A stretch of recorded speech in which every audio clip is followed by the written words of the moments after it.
Going outside in nature has so many benefits, ranging from improving our physical health to our mental health. And even better, walking has many more potential benefits.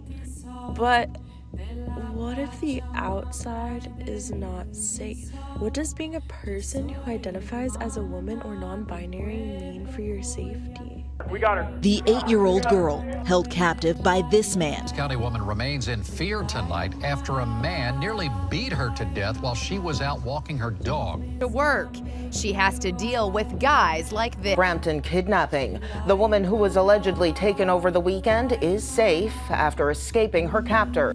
I crave the privilege of walking alone at night. One time, it was broad daylight around noon. I was walking down the street from my house in Arcata. A man pulled up to me on his truck and asked about my shoes and where I got them, and they were from Target. He proceeded to follow me and asked me where I was going. I was going to the store, but I immediately pulled out my phone and said I was walking to my friends. Have you ever been catcalled? Yes, I have been catcalled multiple times. I have. Yes, I have. Yes, I have been catcalled. Enough. Unfortunately, I would say I've been catcalled most when I was younger. I was like 15, like 13. Me and my two other friends, and we were all like sophomores in high school, and we were all like, what the fuck? That actually happened?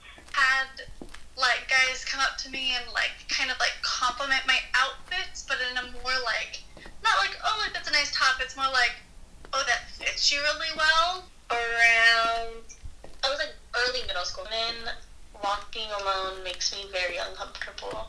And in one instance, I was mistaken as a prostitute in normal everyday clothes, reading jeans and a long-sleeve shirt. It's like, I actually stopped you because I wanted to tell you you have a really nice butt. For me, walking at night makes me uncomfortable just because I'd be pretty much being a woman and walking at night is pretty scary. Later at night and really busy. At any moment, someone can like come up and do something to me. Doesn't matter where, doesn't matter when, especially at night. Nighttime, I wouldn't particularly feel comfortable walking alone. I mean, sometimes during the day, it really kind of depends, but most of the time, never.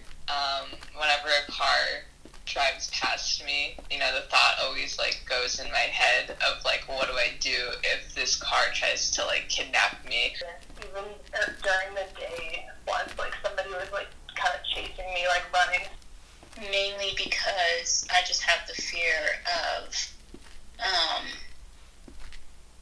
it just feels uncomfortable and unsafe.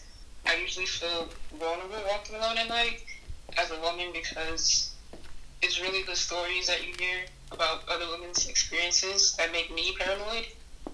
But even more personally, as like a black woman, it's really like my life could be in danger at any second. I would never walk alone at night by myself unless I absolutely have to. In high school, I would walk home and like men would sort of follow me.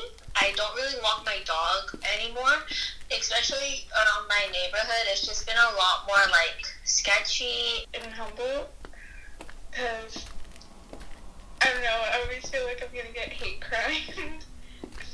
I'm a girl and I'm not white. People live in a world where the color of their skin forces them to be on edge, the consistent fear of simply walking. My best friend has almost been hit on sidewalks by men in trucks with giant Confederate flags. She is black. Please let her walk. We hold knives, pepper spray, razors. We want to walk. I crave the privilege of walking alone during the day, at night, on a hike, my backyard. Spread awareness. Don't be a creep. And teach men not to creep. Teach men to do better. Teach people to do better.